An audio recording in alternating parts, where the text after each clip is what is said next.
So in our earlier lectures, what we have talked about is what stability is, and one of the methods to find out stability, that is Routh-Hurwitz criterion, we have seen, right?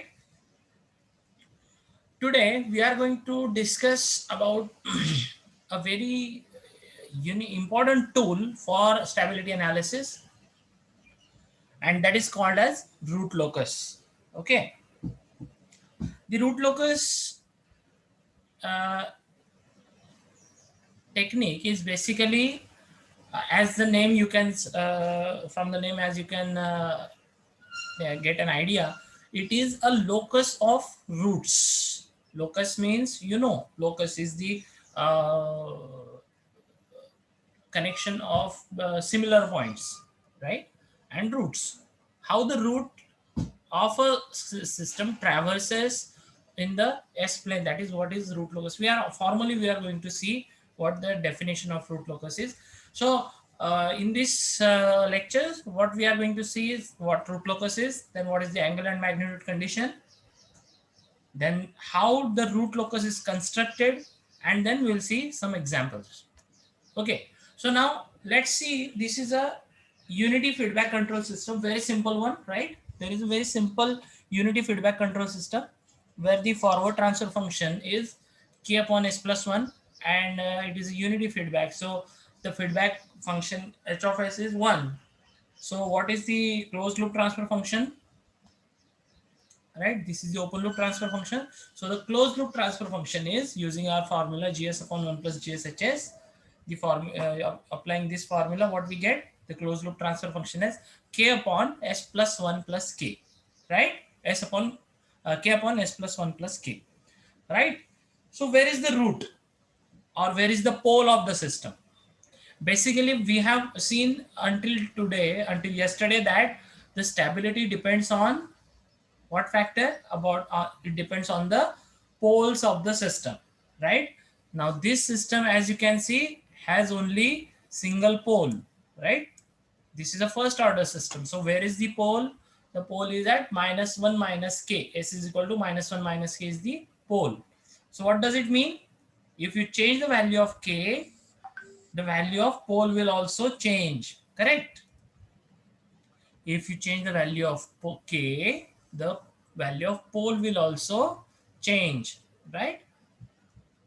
The open loop pole is fixed. Open loop pole will not change, but the closed loop pole will change.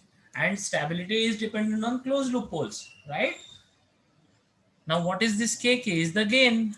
So, gain, generally gain is the parameter, or if you talk generally, there is a parameter k, and when we vary this parameter k, the location of closed loop pole will vary.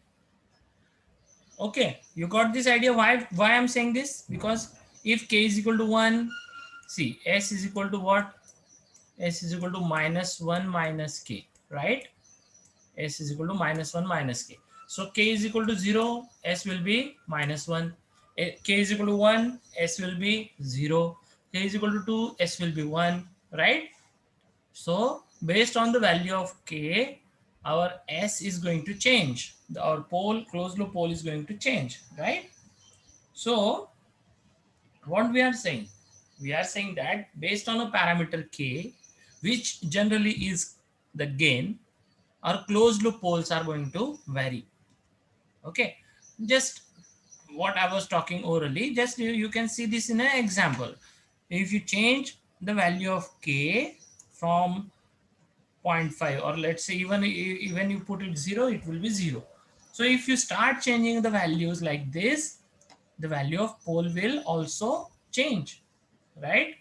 Pole will go on changing. So these are the values of poles that are plotted. Okay, so what you can see here, what is happening as the gain k is increasing, is the system becoming stable, or is it becoming unstable? Yes, the system is stable or unstable for various values of k. You can see all these poles, even if you take any value out of these, the pole is on this side. What is this side? What is this side? This is the left hand side. You can see these are the negative values of sigma. Means, what does it mean? That the poles are on the left hand side of the S-plane. Means the system is stable and the relative stability is increasing. That is also one additional thing that you can see. What we are doing, we are finding out the closed loop poles for different values of k. K is greater than 0. Okay. What we, if we connect all these points, if we connect all these points for varying, when varying k from 0 to infinity, if you vary k from 0 to infinity and whatever the values of poles you get, if you track each pole separately, if you track each pole separately and draw their tracking lines, that is actually what you will get as the root locus of the system. Okay. But the problem now is, so this is the actually the definition of root locus. The root locus is the path of the roots of the characteristic equation traced out in the S-plane as a system parameter varies from 0 to infinity. That's what I said here, right? This is the system parameter k. It is varied from 0 to infinity. And you calculate the values of the poles and then you track those. You track those poles in the S-plane, and what the graph that you get is called the root locus, right? But this was simple, right? Drawing the root locus in this case was very simple. But what will you do if the root, there are multiple poles? If there are multiple poles, if it is a higher order system, for example, like this, then what? How can you find out all the poles mathematically and then track them? It is obviously not feasible to do this for higher order systems. Okay. So what uh, can be done is actually proposed by a scientist called W.R. Evans, and he proposed the method for finding out the roots of the characteristic equation, and that is called the root locus technique. Okay. In this method, in this root locus technique, what is done is roots of the characteristic equation are plotted for all values of a system parameter. Remember, there are two things. Roots of characteristic equation means the closed loop poles. We want closed loop poles for determining the system stability. We start with open loop poles. Open loop poles we have at our end. For example, what we had here, this was the open loop system. The open loop pole is clear. S equal to -1. This is the open loop pole, that is clear. It is not going to change. But the closed loop pole is dependent on the parameter k. Remember the difference between open loop pole and closed loop pole. For stability, we need closed loop poles. Okay. For stability, we need closed loop poles, and the closed loop poles means the roots of the characteristic equation. So in the root locus method, we are tracking the roots of the characteristic equation and plotting those for all values of a system parameter, which is generally k the gain. Okay. Now, roots corresponding to a particular value of this parameter means which parameter I am talking about now? The k. Okay. So if you have the root locus and if you take any value of k, you can find out roots at that particular value of k. Means what would be the values of the poles for a particular value of k, that we can find out from the root locus. Okay. Generally, as I have been saying, it is the gain parameter, but it is not necessary always that it will always be. It can also be some other variable of the open loop transfer function. Okay, it is also possible.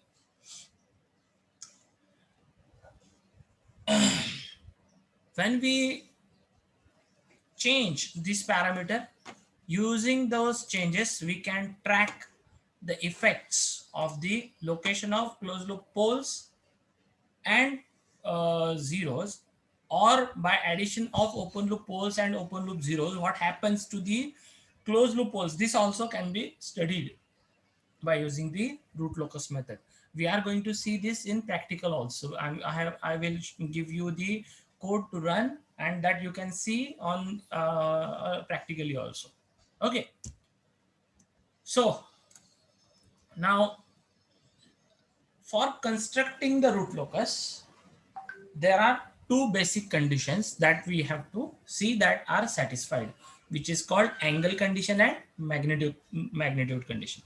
Now, what are these? So let's again take a look at the standard feedback control system diagram. GS is the forward transfer function, HS is the feedback loop, feedback transfer function. It is a single loop closed loop control system, right? The closed loop transfer function is GS upon 1 plus GSHS, right? We have seen this in the first unit. We have talked about this. Now, what is the characteristic equation of this system? It is 1 plus GSHS equal to 0, right? The denominator polynomial equated to 0 is the characteristic equation of the system. So 1 plus GSHS equal to 0 is the characteristic equation. Now, can I write this in this format? GSHS equal to -1. Yes, just I have taken 1 on the other side of the equation. Now, can I write -1 as,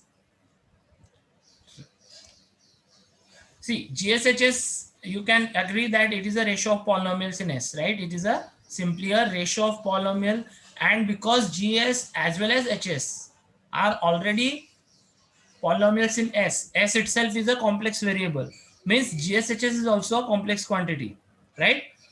So GSHS equal to -1 can be split into magnitude and phase form, right? GSHS, angle of GSHS is equal to -1 is what?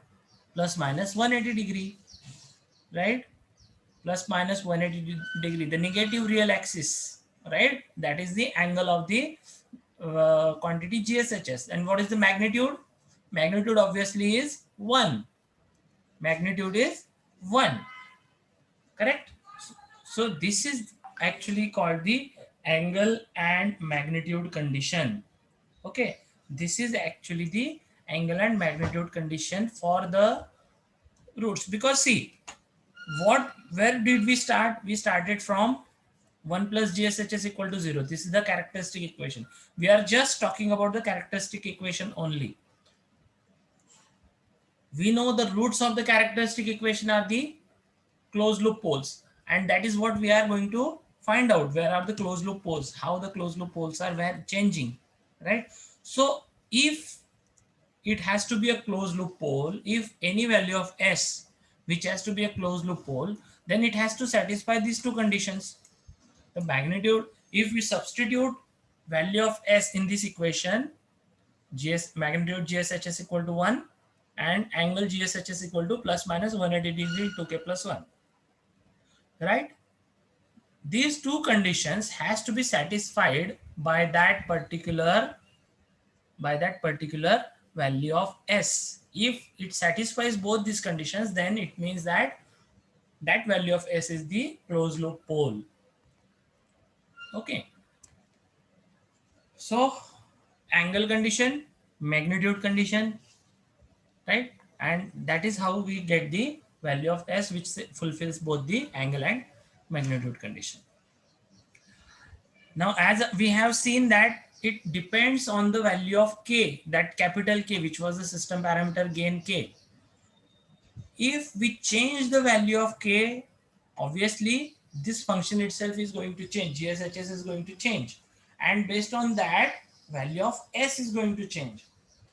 If we connect all those points, then the locus of that points, or locus of all those points which satisfy the angle condition is the root locus. Magnitude condition is automatically will get satisfied. Okay. Now, some of the properties of root locus, you take a note of these because these are very important properties which are going to help you a lot while solving the problems as well as while answering questions in the orals. Okay. If n is the number of open loop poles and m is the number of open loop zeros. Remember again, I'm talking about open loop poles and open loop zeros. Means poles and zeros of G of S. Okay. Then some of the properties. The total number of branches of root locus is equal to number of open loop poles. Means how many? N. Right? N here.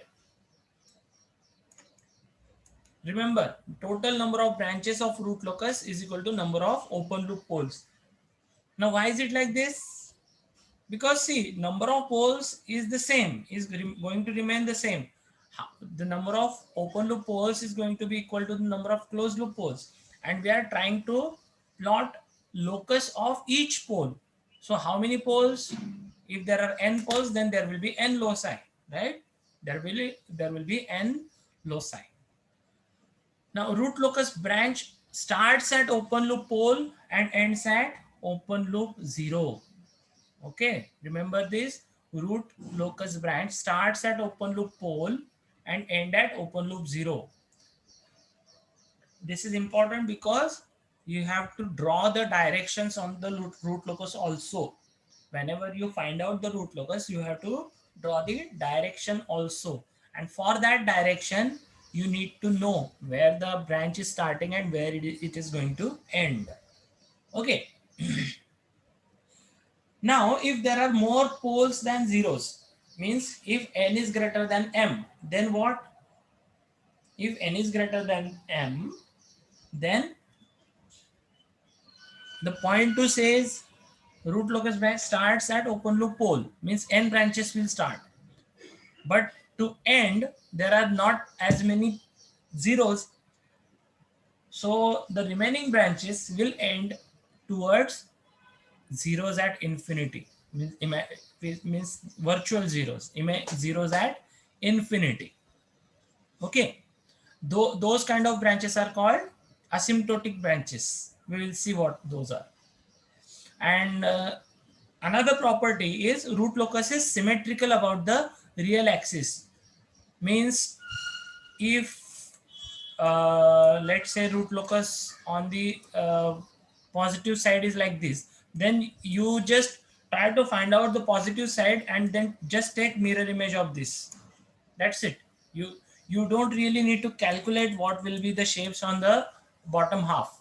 Whatever the shapes on the top half are, you just replicate them. Just take mirror images of those. Okay.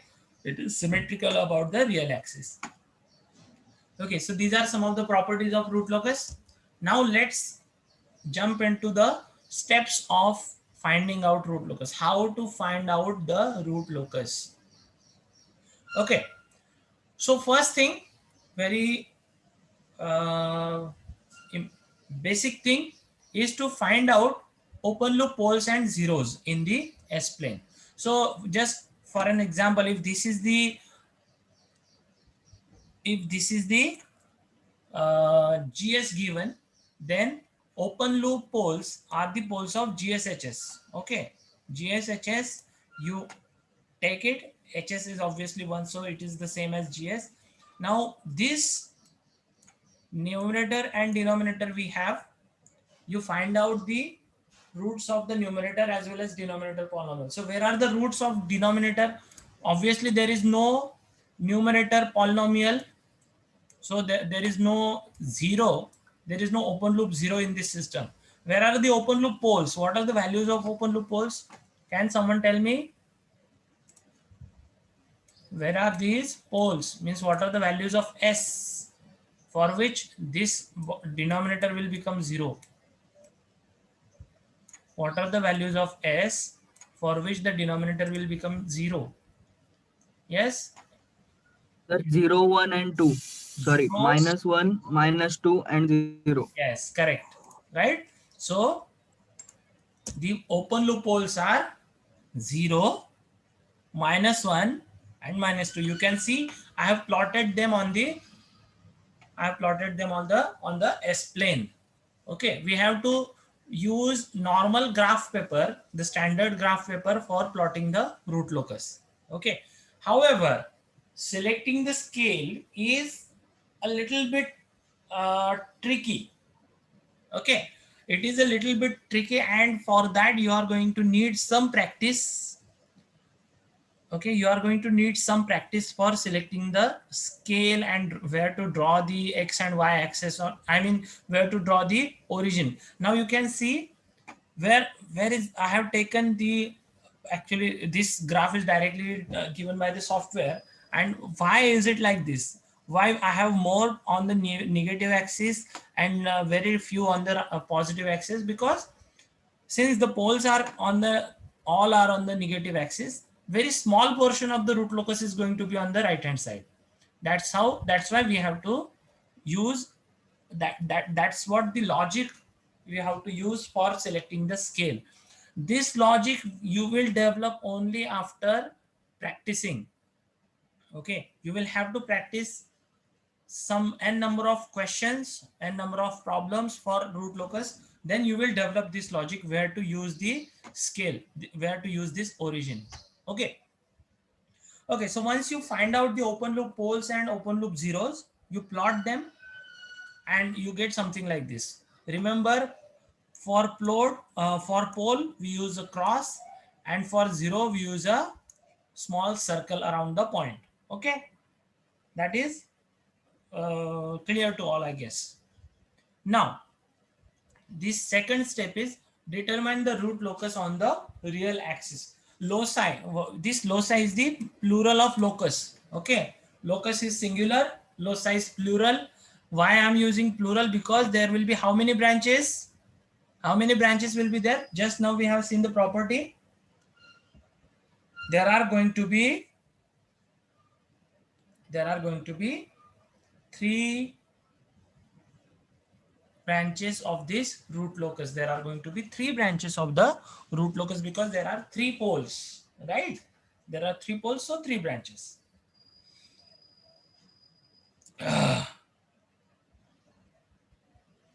Okay, so to find out the root locus on the real axis, the actual test, okay, remember what I'm saying, just pay attention. The actual test is to perform the angle criteria. We have seen the magnitude criterion and angle criterion, but there is a simpler trick, very simple trick in fact, to find out the root locus on the real axis. What we have to do, we have to just count number of real poles and number of real zeros towards right hand side of a point on real axis. Okay, for example, this there are, I have just taken some example points p1, p2, p3, p4. So p1, how many poles and zeros are on the right hand side? How many poles and zeros are on the right hand side of p1? Is there any pole or zero on the right hand side? No, Nothing. sir. No. Okay, so what I want odd number of poles and zeros. Total pole plus zeros should be odd. Now there are zero poles and zero zeros, so nothing is on the right hand side of this point p1. So these points, this point p1 is not on the root locus. Now this obviously p1 is a hypothetical point. This can be here or here or here, anywhere. Means what? Anything on the right of this pole, right of this particular pole, anything on the right hand side is not on the root locus, right? Because any point you take p1, any point which is on the right hand side of this first pole, there is nothing on its right hand side. So any of these points are not on the root locus. Now you take point p2. P2 can be anywhere between the first and second pole, right? It can be anywhere between these two poles. Now how many poles are on the right hand side? on this right hand side, there is this one pole. One pole. This is the odd number, right? Odd poles are there. Therefore, this section means this point P1, that P1 can be anywhere between these two poles, right? All this section is on the root locus. Now, can you tell me whether P3 is on the root locus? Whether P3? No, sir. No. And P4? Yes. Yes, right? P3 is not on the root locus, P4 is on the root locus. So what finally what we get? This I have just reproduced the diagram, and these are the points which are on the root locus. I have connected all those points, right? Means what? We have found out the section of real axis where root locus exists. Okay, everyone got this idea? See, any point you take on this line, means this P2 point, that can be anywhere between these two poles. Any point, for example, P2 is here. How many poles are there on the right hand side? Only one, right? So all these points are on the root locus. This P3, this section, there are two poles on the right hand side. Remember, it is not only poles, you have to combine poles and zeros, real poles and real zeros. Number of real poles and real zeros you have to just add, and that number should be odd. Now there is no zero in this example, so we are just adding, we are just taking into consideration the poles. Okay, and then further all these points from this pole to infinity, minus infinity, in fact, all these points are on the root locus. Okay, so we have completed the step 2, which is to find out the real axis root locus. Okay, now the next step is to find out the asymptotes of the root locus. Now what is the asymptote? Asymptote is actually a straight line approximation of a curve. Okay, this is the curve. For example, this is a curve, and when that curve goes towards a long way, towards infinity, so we are not going to draw it obviously, but we can make a straight line approximation of that curve, and that is called the asymptote. For example, like this. Okay, so this asymptotic, remember this asymptote term, we are going to use this in 5th unit also for Bode plots. Okay, so asymptote is a straight line approximation of a curve. Now we have to find out how many asymptotes are there, what are their angles, and where are they intersecting with the real axis. Okay, so these are the things. So this is what it is called, the point of intersection of the asymptotes with real axis. This is the real axis and this is the asymptote. The point of interaction is called centroid of asymptotes. So all the asymptotes intersect the real axis at a single point.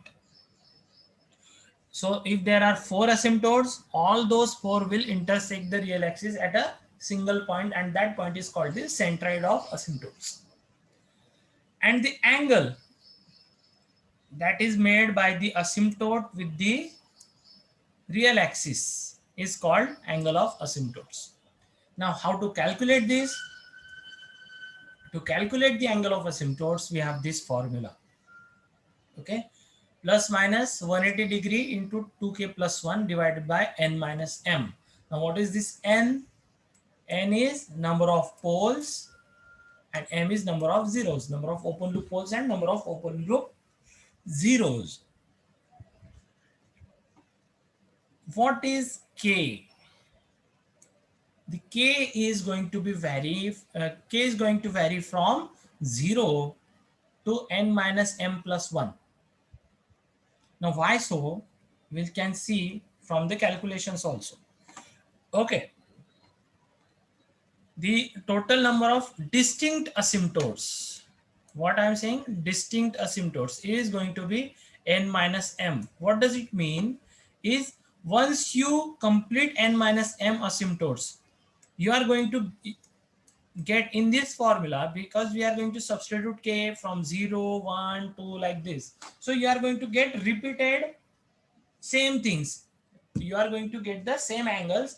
Just for example, 90 degree, when you complete a 360-degree circle, what you get? 450 degree. 90 degree and 450 degree are the same, right? 90 degree and 450 degree are the same lines, right? Okay, so continuing with this, if for example, if this is the transfer function, then the angle of asymptotes, simply we are having n is equal to 3, m equal to 0, so it is 3 minus 0. So what is the value that we are going to get? What are the values that we are going to get here? 60, 180 and 300. Okay, 60, 180 and 300. You can check yourself. Okay, what are the values that you are going to get? Actually, it is plus minus 60 and 180. Plus minus 60 and 180. These are the three distinct uh, angles of asymptotes that we are going to get. Now, where these asymptotes intersect the real axis, the point of intersection of asymptotes on real axis is called centroid, which I just told you, and that value of centroid is calculated using this formula. Sigma is equal to summation of real parts of poles minus summation of real parts of zeros divided by n minus m. Real parts of poles means what? If you know, right? Any pole is a complex value, x plus jy, right? So you have to take only x into calculation. X, only the real parts we have to sum up. Okay, the value of asymptote is going to be summation of real parts of poles minus summation of real parts of zeros divided by n minus m.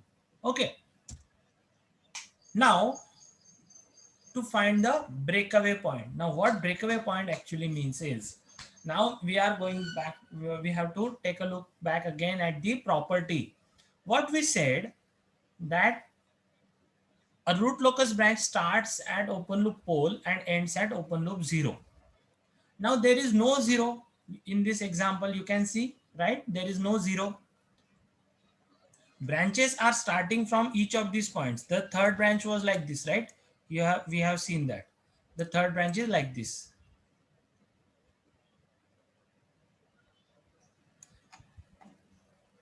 So, and the asymptotes what we have calculated are, what are the asymptotes? Those are like this, plus minus 60 and minus 180. So this is the third branch. What about these two branches? These branches are starting from two poles, but where are they going? So those branches are actually going to end, all these three branches in fact are going to end at zeros at infinity. Means there is no actual zero. A zero is at a infinity, that at that point the branches are going to end. Means what? From this real axis, they have to go out in the imaginary plane.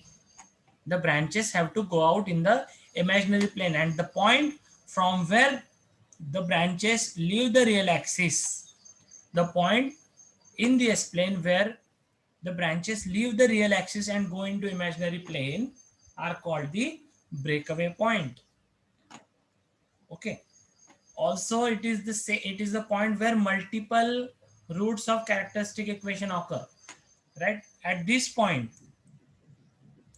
this and this, both these roots will be there, both these poles will be there, right? So both ways you can define. Okay, so this point is the point where the root locus branches are going to leave the real axis and enter into the complex plane. So how to find out this point? Obviously, this point has to be in between these two poles. It has to be a point on the real axis locus, right? Because that's where that's from it is going to break out, right? If this is on the real axis, then only it can break out. So how to determine this point? To do that, we have to take this equation, dk by ds equal to 0. Here I am showing you break-in point also, because see, if this was like this was another example. For example, these are two zeros and these are two poles. So the branch will start from somewhere here. It will break out, okay? And if it has to end at a 0, means it will go somewhere like this, in some way, in some shape. It will go like this and end at a 0. So it has, yeah, okay. So what I'm going to what I was talking about is, like a breakaway point, there can also be a break-in point, and it is where two branches come from complex plane and they get merged into a real axis. Okay. For calculation of both these breakout and break-in points, we have to first find out this equation and then solve this equation. Okay. We have to find out and solve this equation, dk by d is equal to 0. Now how do you get this equation from? Where do we get it from? Obviously from the characteristic equation. Okay. We are going to get it from the characteristic equation. Obviously there can be multiple solutions of this dk by ds. So we will have to select a breakaway point or break-in point logically. Okay, we will have to apply some common sense to that the breakaway point has to be on the real axis locus, like just what I was discussing, that if there are two breakaway points, if let's say we found out dk by ds equal to 0, we solved it, and let's say we found out 2 points, one is here and one is here. So which one has to be taken as breakaway point? Obviously this one. Why? Because this is actually on the root locus. This point is not on the root locus, so it cannot be a breakaway point, right? Root locus cannot break from this point as there is no root locus on that point, right? So selection of the root locus, selection of the breakaway point has also to be done a little bit logically. Okay, we have to see that it is a real or actual breakaway point. Okay, and the next step now is to determine the points where root locus crosses the imaginary axis. Now, what does it mean? The root locus, see, I have shown you here. In this example, I just said that it breaks like this and it will go somewhere like this. The root locus branches will go like this, and those are going to intersect the imaginary axis at certain point. Not all the root locuses will intersect. Okay, so we have to calculate and then say that it is not going to intersect, or from certain observations from practice also you can say that this root locus branch is not going to intersect. That of course you will come to know by practice only. Okay, so what this point is, where this point is, okay, what is the value of s at which the root locus is intersecting the imaginary axis. So to find out that, we have to apply the Routh-Hurwitz stability criterion. Okay, we have to create the Routh array. Routh array, what is the Routh array? We have seen in yesterday's lecture. What is the Routh array? For that, we have to take the characteristic equation, form the Routh array, and solve the route array for finding out the value of k, which will make the system marginally stable. Okay, means what? We have to create row of zeros in the route array. So by using some value of k. Okay, and then we create the auxiliary equation. What is auxiliary equation? We saw yesterday that also. The equation obtained by using the coordinate, the coefficients of row above the row of zeros, right? In yesterday's example, we saw there was a row of 0 in S cube, right? All zeros we obtained. So we took the coefficients of this S raised to 4 and created the auxiliary polynomial PS. Do you remember this? Right? You remember this? If you don't, you go to Moodle. I have posted that PPT on there also. So you go into that PPT and you can see this PS, which was the auxiliary polynomial. Okay. So this auxiliary polynomial is created, and then we solve that auxiliary polynomial to find out where the value of S is, which makes the system marginally stable. We saw yesterday also that auxiliary polynomial indicates that the system is marginally stable, right? Okay. So once we get this, we know where the system is going to intersect the imaginary axis, and then finally we draw the root locus. Okay. If you don't like the route stability criterion to be applied here, if you are not very comfortable with that, there is an alternative approach. Just let S equal to j omega in the characteristic equation, equate both the real and imaginary parts to 0 and solve for omega and k. Because you need both these values, omega as well as k. Okay, you need both the values of omega, which is the intersection point, and k is the gain at that intersection. Both these things are required to find out. Both these things are required to find out the root locus intersection point. Okay, so these are the steps, the most common steps required for finding out, constructing the root locus.